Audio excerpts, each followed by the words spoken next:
Salam budaya. Selamat berjumpa para pecinta sejarah Nusantara.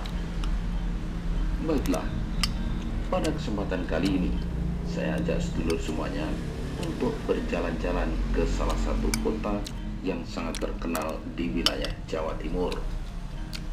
Ya, Tuban adalah jawabannya.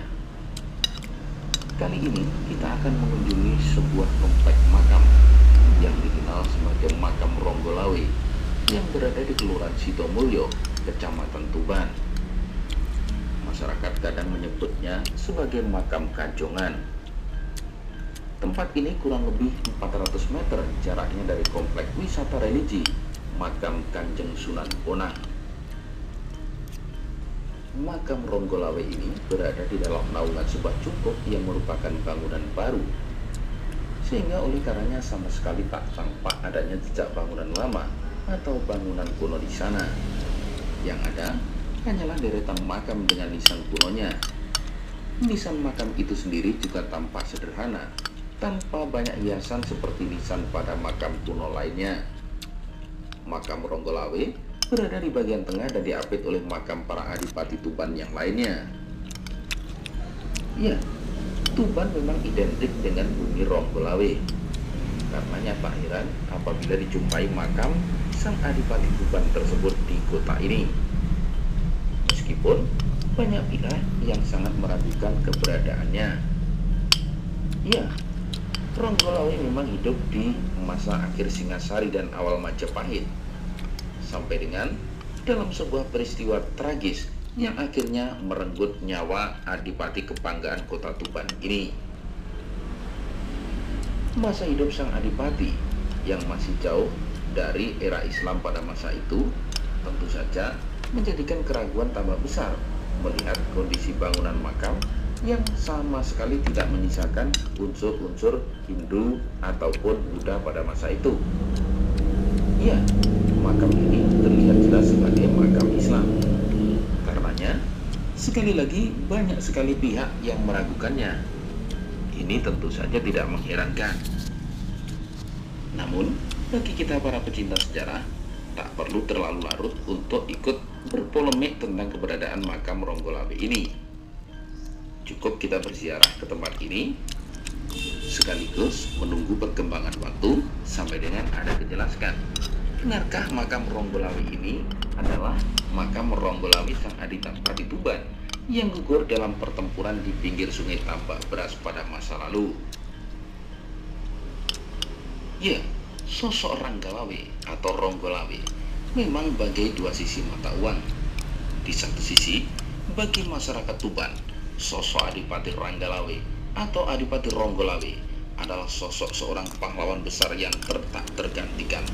Namanya sangat melekat dalam hati dan ingatan masyarakat Tuban. Akan tetapi, di sisi yang lain, bagi Majapahit, sosok Adipati Ranggalawe atau Ronggolawe adalah sosok pemberontak yang pertama kali melakukan perlawanan terhadap pemerintahan yang sah di bumi Wilwatikta.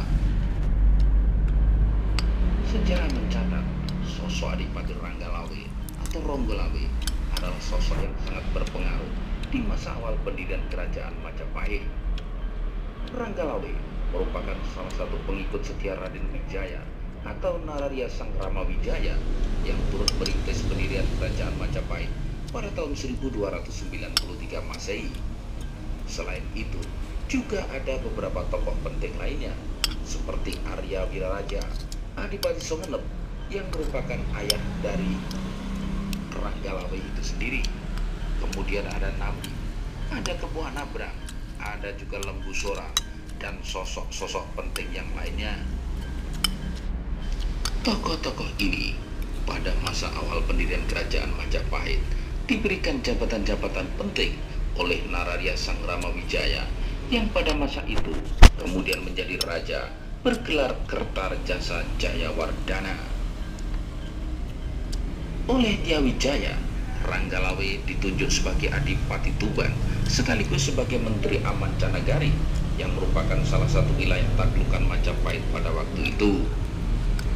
Namun, nampaknya Ranggalawe tidak puas dengan kedudukan itu, dikarenakan sebelum pendirian Majapahit, Sang Ramawijaya pernah berkata kepada Ranggalawe bahwa saat Wilwatikta berdiri, Ranggalawe lah yang akan menjadi Mahapatih Amangkubumi.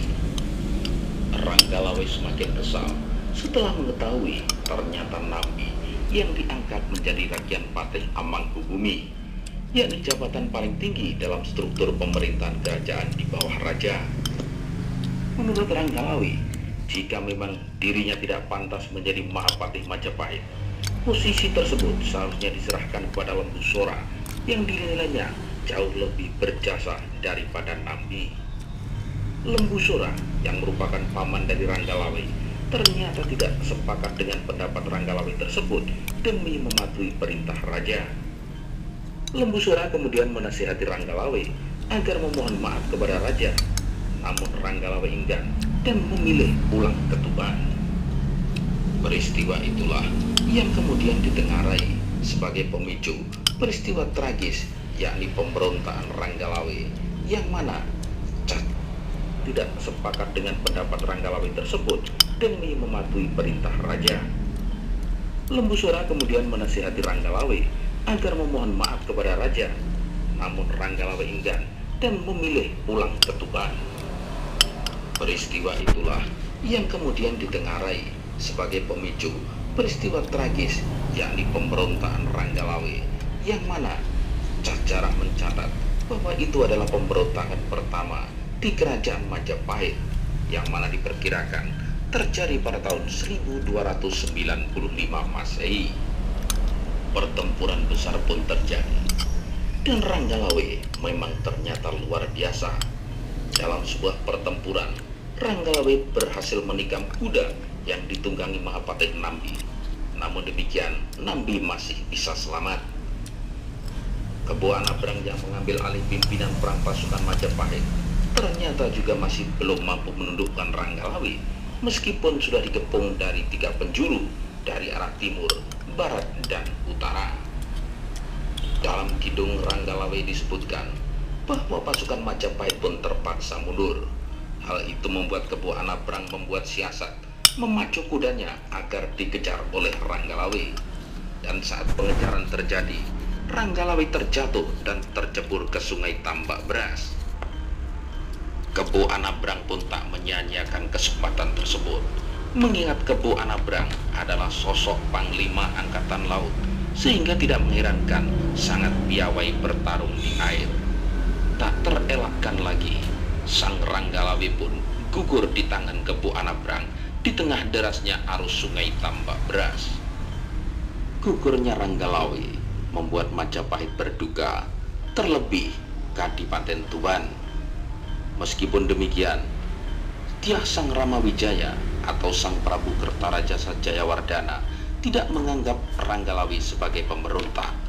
Ranggalawe tetaplah seorang pahlawan, terlebih di mata masyarakat Tuban sampai dengan sekarang. Oleh karenanya, saat pengangkatan Ranggalawe sebagai Adipati Tuban diperingati sebagai Hari Jadi Kota Tuban. Saat tersebut adalah 12 November 1293. Kembali ke makam Ronggolawe. Apakah ini benar makam Ronggolawe?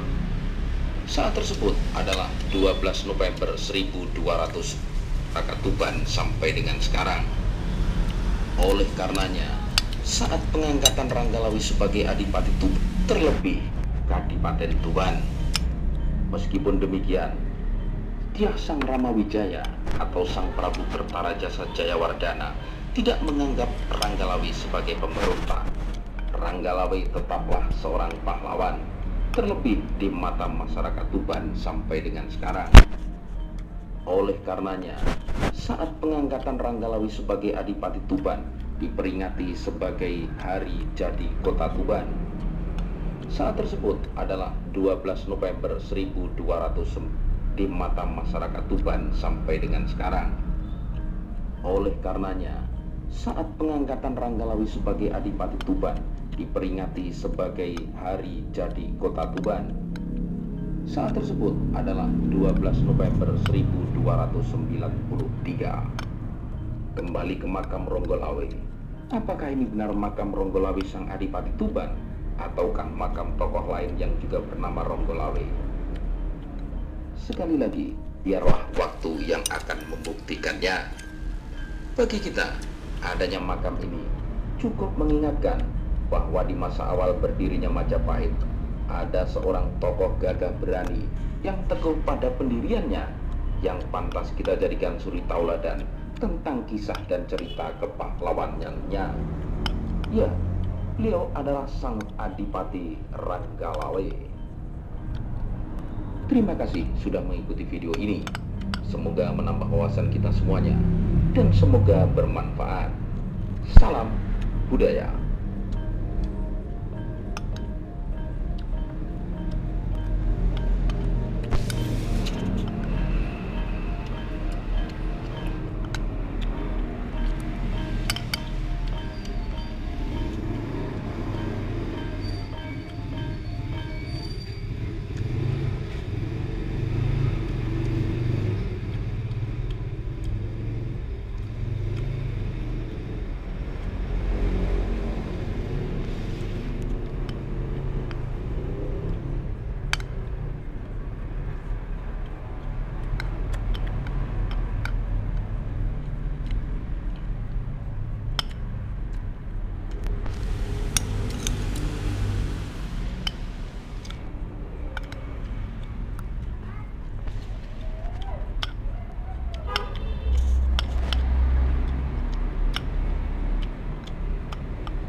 Salam budaya.